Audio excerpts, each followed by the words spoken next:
Good morning students, welcome back. I am Rajni Bhatt, TGT Social Science from DPS Haldwani Lamachor. Students, as we know that nowadays we are doing the last chapter of geography, that is lifelines of our national economy. Students, in our previous sessions we came to know about the major lifelines of our national economy, that is transportation, communication and trade. So we discussed about the transportation. We came to know about different modes of transportation, their significant role to enhance national economy, and at last we came to know about the different problems which can be faced by these modes of transportation. Now the different subtopics which we have to discuss today are the significant role of communication. Students, under this subtopic we will come to know about the important role of communication which can be helpful to enhance the national economy. We will come to know about the types of communication also. Now second is types of trade. In this second subtopic, students, we will discuss about the definition of trade and different types of trade. And at last, the third subtopic will be the significant role of trade, especially tourism. In this third subtopic, we will come to know about the sector tourism and its significant role to enhance the national economy of our country, India. So let's start with the first subtopic, that is the significant role of communication. Students, before understanding the important role of communication, we should know what is communication. So what is communication? Yes, communication is the process by which we can be able to convey message to each other with the help of different sources. These sources can be used by us to convey our message to another people. So, how we can define communication? Communication is the process of conveying message to each other with the help of different sources. Now, the types of communication. It's also very easy, beta. We have two types of communication. First is mass communication and second is personal communication. Mass. M-A-S-S. What does it mean? Mass means plenty of people. So if we are saying mass communication, what does it mean? It means we are going to convey message to plenty of people at a time. This is called mass communication. When message is going to be conveyed by us to plenty of people at a time, that is called mass communication. And what can be the sources for mass communication? How can we convey message to plenty of people at a time? Which sources we can use? Newspaper, television, radio, media, internet. Okay, so these are the sources of mass communication, beta. Now just opposite of that, we have personal communication. Again, personal word can be helpful for you to understand personal communication. Personal means something particular. So personal communication means when the message is going to be conveyed by anyone to specific people. Okay, not to plenty of people. This is called personal communication. When we convey message to particular people, that is called personal communication. And sources can be telephone, mobile, email, okay, letter, postcards, telegrams. So these are the sources of personal communication. So students, I think you have understood the difference between mass communication and personal communication, beta. Okay, with the help of mass communication, the message can be conveyed to plenty of people at a time. On the contrary, the personal communication, under personal communication, the message can be conveyed by anyone to particular people. Now beta, we are moving towards the subtopic, the significant role of communication. So simple, so easy beta. Okay. So how this communication can be helpful for us? First,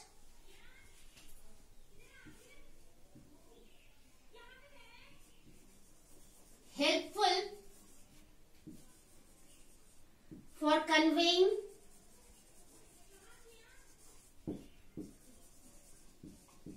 messages.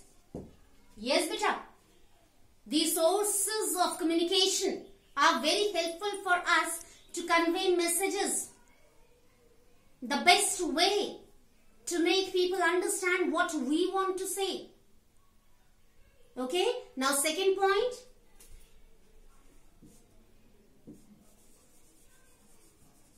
helpful for trade and business. Yes beta, this is very important point regarding the significant role of communication. With the help of communication, the trade or business can be flourished easily. How?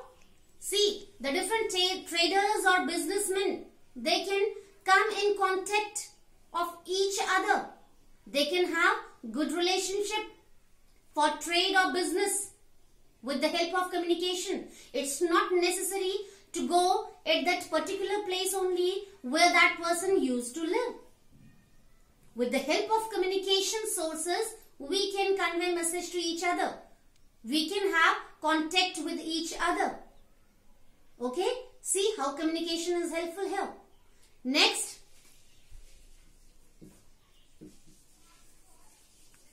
helpful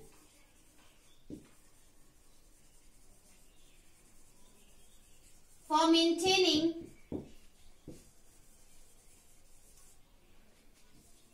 good relationship with each other. Okay? Yes beta.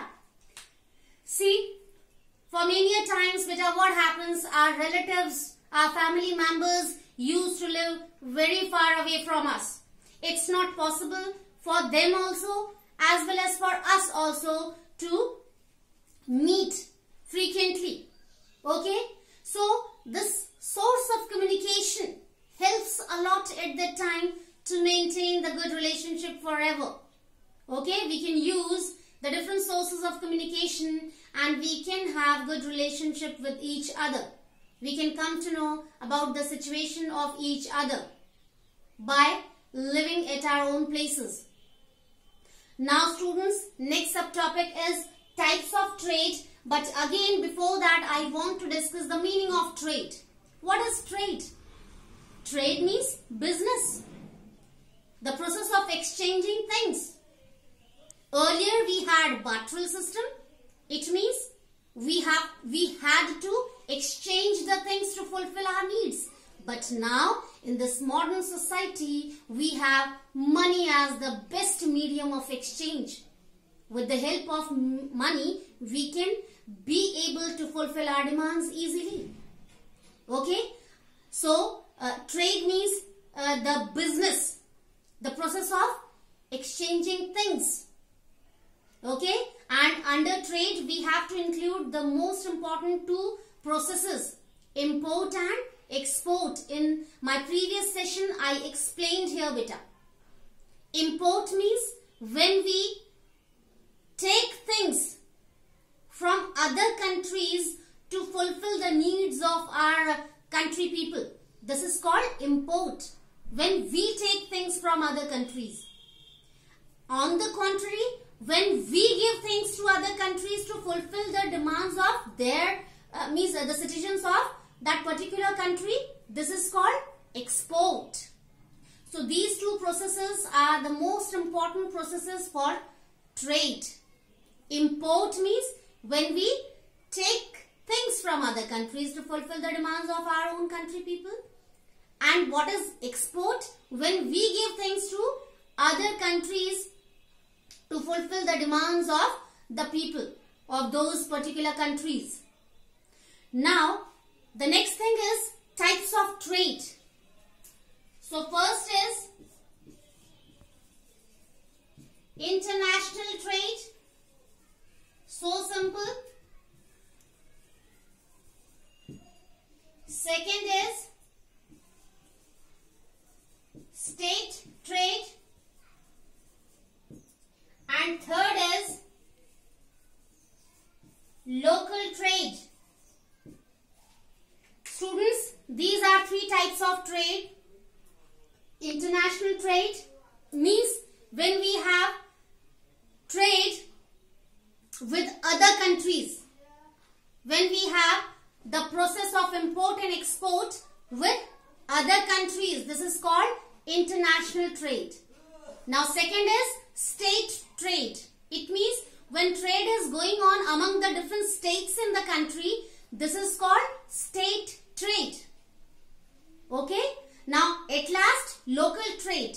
When trade is going on in a particular location, in a particular area, that is called local trade.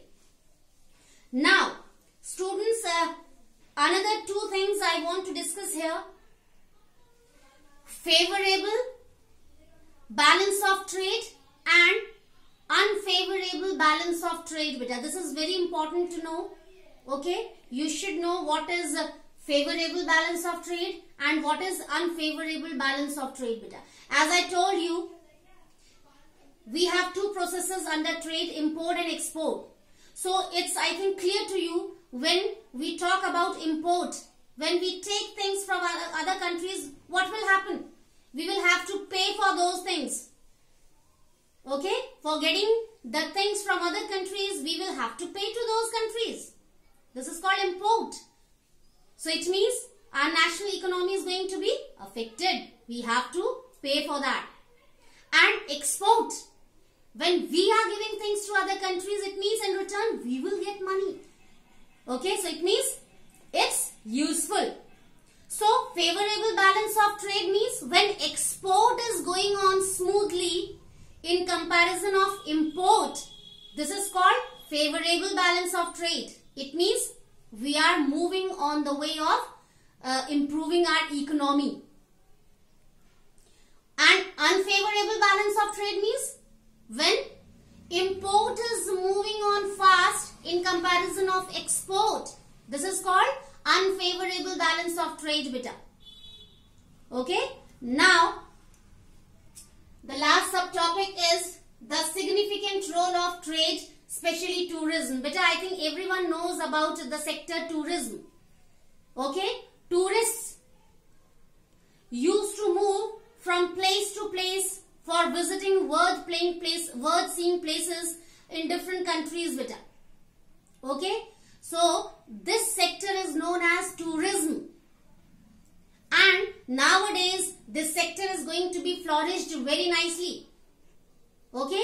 People are earning handsome money, good money in this sector tourism.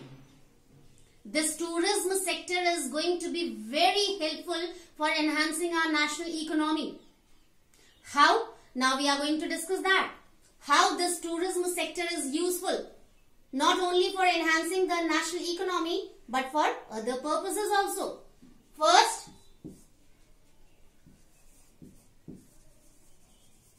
to create plenty of jobs for the people. Yes, beta, this is very important point.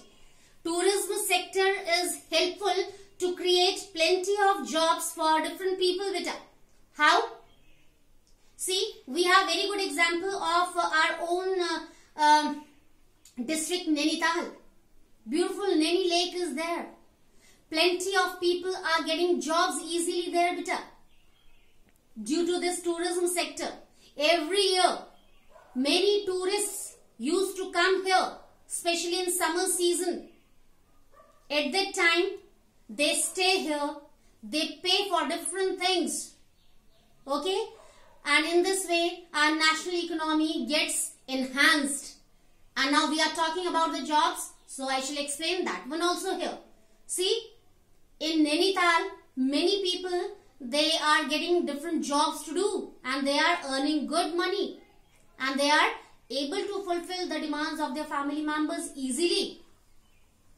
See, just because of that lake, many people, they have got the job to have boats. They carry people to from one corner to another corner of Naini Lake. For this boating, they earn good money. Many restaurants are here. Many hotels are here. Many rest houses are here. Because tourists used to come here, they stay here, okay, to visit the whole district Nainital. So at that time, these restaurant owners, hotel owners, okay, rest houses owners, they earn very good money. Excuse me, many people, they used to work in these hotels, restaurants or rest houses, okay, in the form of workers, laborers, waiters, okay. So in this way, they also get job to do better. Now next is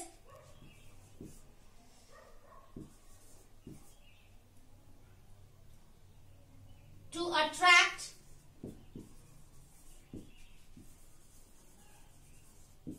tourists for visiting frequently at a particular place. Yes, beta. This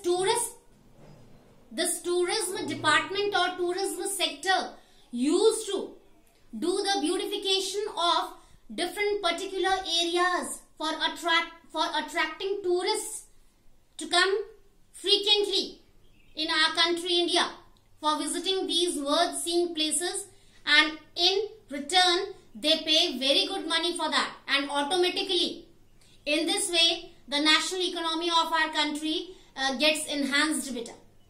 Okay. Now next is good relationship with other country people, or with other countries we can say.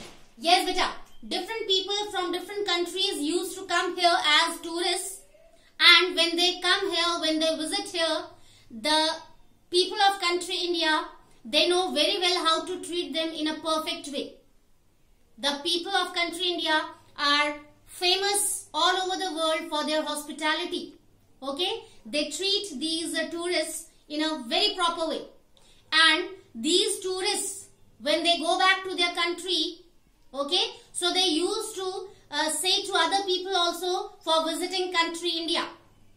Okay, they convince other people to go to India for seeing the world-seeing places, and in this way beta, see, different other people used to come in our own country India. They visit here, they stay here, okay, they pay money for different purposes, and it helps to enhance our national economy better. Okay, next is